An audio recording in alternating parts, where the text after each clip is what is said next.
walidaini wal aqrabina wal yatama wal masakin wa ibnis sabil. Jadi di sini ayat ini adalah ayat yang menjelaskan tentang peruntukan ya, tentang peruntukan apa ya? Alokasi ya, alokasi dari sedekah itu sebenarnya untuk siapa dan bagaimana. Ada sebenarnya banyak ayat-ayat yang selanjutnya yang mendukung tentang ayat ini terkait dengan sedekah. Terkait dengan sedekah, lalu kadang ada yang digabung dengan kaitannya zakat. Jadi, tapi saya ingin menyoroti ayat ini dari kata-kata khair ya. Sedekah itu sebenarnya yang baik-baik ya, yang baik untukmu. Jadi jangan sedekah itu yang jelek-jelek gitu. Jadi kenapa? Ya karena itu nanti adalah kita pakai sendiri. Jangan sedekah itu yang kemudian bahkan kita aja kita sudah tidak mau gitu ya. Kita sudah tidak butuh. Padahal justru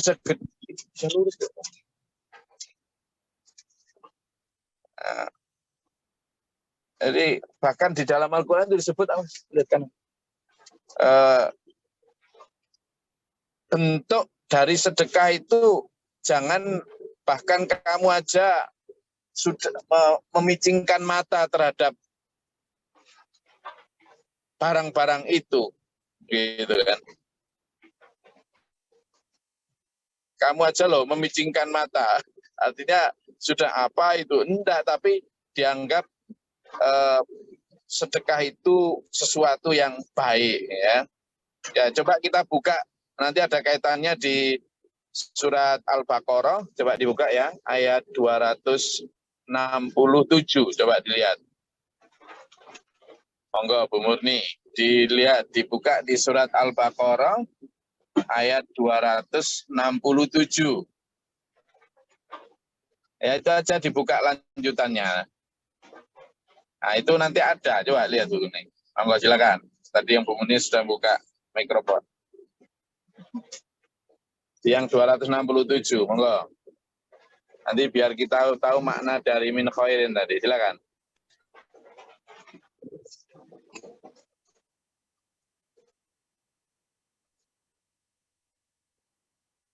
Ampun kepanggil. Terus. Silakan Bu Muni. A'udzubillahi minasyaitonirrajim. Bismillahirrahmanirrahim. Infakkanlah sebagian dari hasil usahamu yang baik-baik dan sebagian dari apa yang kami keluarkan dari bumi untukmu. Janganlah kamu memilih yang buruk untuk kamu keluarkan, padahal kamu sendiri tidak mau mengambilnya, melainkan dengan memicingkan mata atau enggan terhadapnya. Bahwa Allah Maha Kaya, Maha Terpuji. Shadaqallahul adzim. Sadaqallahul. Jadi jelas ya, kamu itu kalau bersedekah, pilihlah yang baik-baik, bahkan yang menurutmu paling baik gitu loh, yang bahkan masih itu. Jangan pilih sedekah itu yang kemudian kamu yang sudah itu jelas ya ayat 267 tadi. Maka pemaknaan ini yang harus kita maknai juga dari bulma anfaqtum min khairin, dari yang baik-baik, yang jangan yang kamu sudah males, aku udah nggak suka, nggak pernah tak pakai, udah bekas banget. Nah, jadi cari yang tidak harus baru ya, tapi sesuatu yang sebenarnya sampean masih suka banget, masih sangat baik untuk sampean, yang justru sangat layak untuk sampean. Jangan yang sampean sudah merasa tidak layak untuk sampean, baru sampean sedekahkan gitu loh. Bukan kok itu haram, bukan, tapi tingkatannya itu loh jadi berkurang ya. Jadi ayat 260 tadi itu jelas banget tentang apa yang mestinya kita sedekahkan, jenisnya seperti apa, bagaimana itu tadi. Jadi kamu bersedekah itu yang baik-baik, Karena itu nanti kenapa sih kok disuruh sampai loh, Nah, itu kan nanti untuk kamu sendiri, kata Allah. Masa sih iya kalau kamu milihkan baju, kalau mau beli atau apa, pilihkan untuk dirimu atau untuk anak-anakmu, kamu pilihkan yang jelek-jelek, padahal kamu mampu yang beli baik, tidak mungkin. Kamu mesti akan carikan yang terbaik. Nah, demikian pula ketika bersedekah itu pada hakikatnya adalah untuk kamu sendiri. Ya nggak mungkin lah harus kamu carikan yang jelek-jelek atau yang kamu sudah memicingkan mata, kata Quran tadi. Lah kenapa sekarang orang kok kemudian memilihkan yang jelek-jelek atau yang sudah afkir tidak terpakai? Ya karena tidak yakin akan akhirat berarti. Tidak yakin bahwa itu untuk dirinya sendiri. Seolah-olah sedekah itu untuk orang lain, padahal tadi itu untuk diri sendiri. Ya. Ada kan itu disebut Bung Munin tadi, khairun li'ang fusikum. Yang baik untuk dirimu. Baik dari sisi pandangan kita, maupun nanti di akhirat. Baik untuk diri kita di dunia itu nanti untuk dirimu loh, itu baik. Tapi itu lagi-lagi sebenarnya sedekah itu adalah untuk dirimu sendiri. Ya. Maka sedekahnya kepada siapa? Dalam surat Al-Baqarah ayat 215 ini adalah pertama falil walidaini, kepada kedua orang tua. Ya. Tapi kalau orang tuanya sudah cukup, ya berlanjut ke selanjutnya wal akrobin, pada sanak kerabat. Kalau sanak kerabatnya sudah cukup-cukup, tidak harus kaya ya.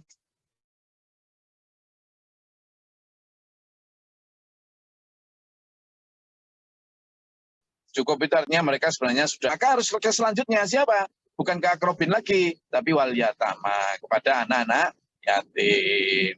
Tapi kalau ternyata di sebelah kanan kiri sampean atau yang sama anak yatim itu sudah dapat banyak bantuan dari lain-lain, kepada yang lain, tidak harus kepada anak yatim, wal masakin, kepada orang-orang miskin, kan itu.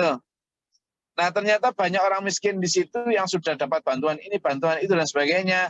Maka kalau ada Ibnu Sabil juga berikan. Ibnu Sabil ini punya dua makna. Ibnu Sabil yang benar-benar musafir, yang kehabisan bekal loh ya. Jangan sekedar musafir.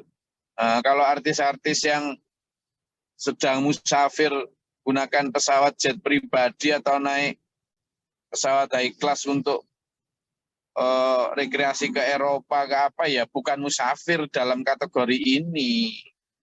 Ya nggak berhak mereka dikasih sedekah apalagi zakat, enggak ya. Tapi mereka yang apa? Yang benar-benar karena dalam perjalanan kehabisan bekal, tidak punya bekal dan sebagainya. Itu tafsir pertama dari Ibnu Sabil. Tafsir kedua ada yang memaknai Ibnu Sabil juga bisa diluaskan kepada orang yang sedang di jalan Allah mencari ilmu, atau para santri, para murid siswa yang untuk kehidupannya dalam menuntut ilmu kurang, maka itu bisa masuk dalam kategori Ibnu Sabil. Ada yang menyatakan begitu. Ya, dua-duanya baik ya. Jadi itu tadi ya. Maka pentingnya itulah, karena itu kadang pentingnya amil itu untuk memastikan bahwa skala prioritasnya itu lebih luas. Kadang kita dalam menentukan skala prioritas itu ya hanya di sekitar kita yang kita tahu. Padahal bisa jadi sama-sama yatim, yang di sekitar kita udah dapat banyak bantuan, tapi yang agak jauh nggak dapat bantuan, tapi karena kita nggak tahu, nggak terinfo, akhirnya malah kita memberi kepada yang dekat kita, sementara yang agak jauh di kurang. Itu pentingnya kita menyerahkan kepada amil. Tapi ya kalau mau diserahkan sini tidak apa-apa, tidak ada dosa. Artinya skala prioritas itu kadang luasnya itu data dari apa segala macam itu. Nah di situ maka kata Allah, firman Allah, fa innallaha wa ma taf'alu, dan apa saja yang kamu kerjakan, baik sedekah, dakwah, tarbiyah, ibadah apapun, fa innallaha min khairin, ya dari yang baik-baik itu, fa innallaha, maka sungguhnya Allah bihi, terhadap semua itu yang kamu kerjakan itu, alim, maha mengetahui. Jangan khawatir kalau kamu sedekah yang baik-baik terus nanti tidak dicatat, jangan khawatir. kalau kamu sedekah baik-baik terus nanti enggak dilihat, jangan khawatir, dilihat. Cuma jangan ria'an nas, jangan kepingin dilihat manusia. Sudahlah, pasti dilihat Allah. Nah ini loh yang kemudian kita dibatasi oleh peringatan Al-Quran agar kita tidak bersedekah karena ingin dipuji orang, dilihat orang, gitu kan, ingin didengar orang dan sebagainya. Maka dalam surat Al-Baqarah juga nanti akan kita pelajari, itu ada disampaikan bahwa kamu itu kalau bersedekah, kalau kamu tunjukkan, baik. Tapi kalau kamu tidak tunjukkan, itu lebih baik. Artinya ada tingkatan-tingkatan seperti itu. Kenapa kok lebih baik? Karena resiko untuk kena riya itu sedikit. Padahal riya itulah hama atau penyakit terbesar dari sedekah. Gitu.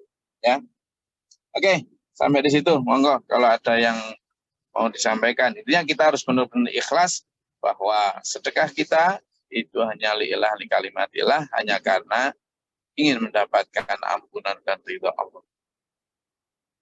Ada yang menanyakan, silakan. Assalamualaikum Gus, izin bertanya Gus. Silakan.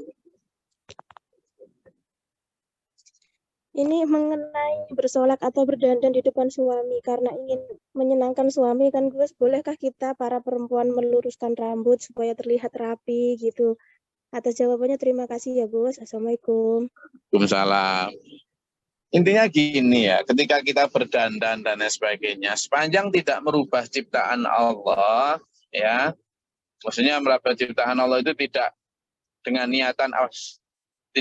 niatan dipuji apa ya, itu boleh. Tapi kalau niatannya karena sakit misalnya, karena bibir sumbing sampai kemudian operasi, itu enggak apa-apa, itu bukan karena ya, tapi karena fungsi. Karena fungsi. Artinya fungsinya biar lebih ini enggak apa-apa itu. Tapi kalau sekedar hanya agar dipuji, sekedar agar lebih cantik dan sebagainya, baik operasi kulit, operasi plastik dan sebagainya, termasuk di dalam hal menggana ginikan rambut, itu nanti kenanya, sebenarnya kenapa sih merubah ciptaan Allah itu tidak boleh, itu ya karena niatan-niatan riya. Jadi yang tidak boleh, kalau hanya sekedar niatan fungsi itu boleh. Nah kalau rambut menurut saya begini ya, intinya berdandan di depan suami itu bisa, boleh, baik, malah dianjurkan. Dan tetapi ya itu tadi, perlu diingat bahwa semata karena ingin menyenangkan hati suami untuk melakukan harmonisasi di rumah dan sewajarnya. Ya, sewajarnya. Dan kalau rambut sih nggak masalah ya, apakah dia asalkan tidak berlebihan. Ya. Menurut saya rambut bergelombang bagus kok, tapi kalau bojo ingin rambut lurus ya dilurusin. Nanti digelombangin lagi, nanti dilurusin lagi. Pokoknya jangan untuk orang lain lah, untuk suami. Itu yang terpenting. Iya Untuk Gus, suami. terima kasih Gus. Ya, ya. Kalau saya sih rambut bergelombang, rambut lurus, senang dua-duanya. Jadi biar nggak bebani istri. Ya, ada lagi, silakan.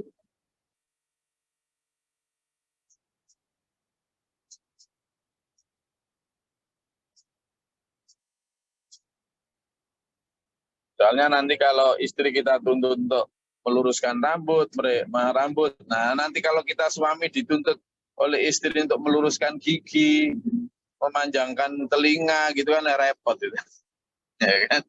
Makanya ayo kita terima suami dan istri kita apa adanya. Insya Allah itu akan menjadikan kita lebih tentram, damai dalam rumah tangga. Sakinah mawaddah warahmah. Silakan, ada lagi? Nah, kita hiasi. Monggo Pak Saiful. Ya, izin Gus. Saya mungkin menyemangati aja mengenai sedekah, mengenai poin ya mungkin yang ikhlas dan yang terbaik ya yang diberikan sama kita. Dan mungkin poin satu lagi, mumpung kita belum seperti apa ya Elon Musk gitu. Dan iya, ya, harta kita mungkin ada seberapa, dan kalau sudah banyak itu malah nanti mikirnya banyak lagi gitu lah, gitu. Mungkin kita masih sedikit dan bisa kita presentasinya lebih banyak gitu, masih kelas mungkin kan gitu. Mungkin itu Gus. Jadi nggak menunggu kaya gitu atau miliarder. Matur suwun. Sepakat sekali. Makanya kalau orang kadang berpikir berderma menunggu kaya itu kan karena terpengaruh bukan terpengaruh, tapi terbatasi oleh konsep zakat ya. Kalau zakat memang harus menunggu nisab ya. Harus menunggu nisab, menunggu haul dan seterusnya. Tapi kalau menunggu kadar dan sebagainya, tapi kalau sedekah itu enggak nunggu itu. Makanya kalau zakat itu harus punya, misalnya emas harus punya sekian 80 ke atas gram emas, emas pun yang emas dengan standar apa gitu. Tapi kalau sedekah itu nggak nunggu itu, ada 10.000 aja bisa sedekah 2.000 gitu loh. Jadi orang yang paling miskin misalnya masih bisa tangan di atas, apalagi Allah mengajarkan kita lewat nabinya bahwa al-yadul ulya khairum min al-yadis sufla, bahwa tangan di atas atau memberi itu jauh lebih baik daripada meminta.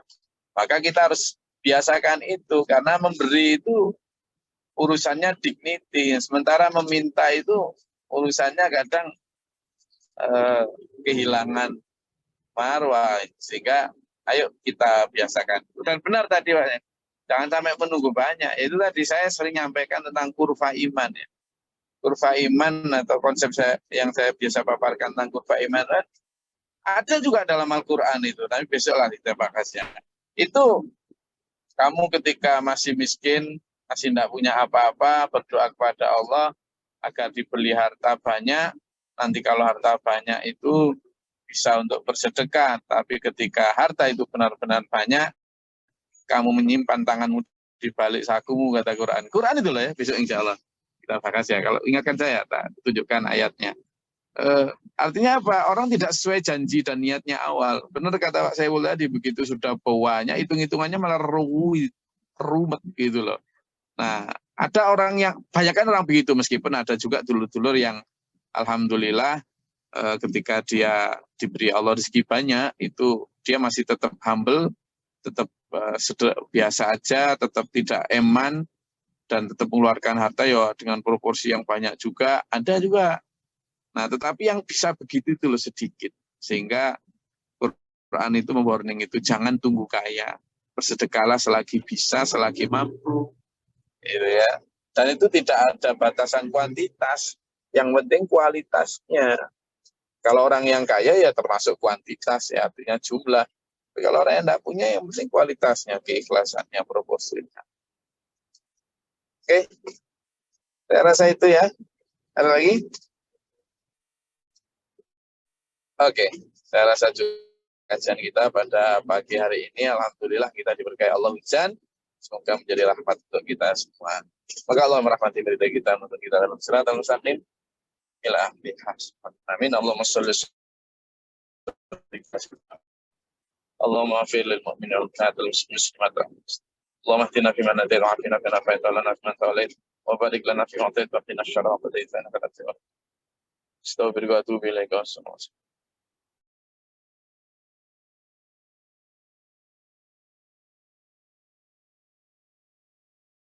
ربنا ولا تجعلنا في القوم الظالمين اللهم ارفع درجتنا ربنا آمنا فاكتبنا مع الشاهدين ربنا لا تزغ قلوبنا بعد إذ هديتنا وهب لنا اللهم لا نفع سنة كما كافين ربي أعوذ بك من همزات الشياطين وأعوذ بك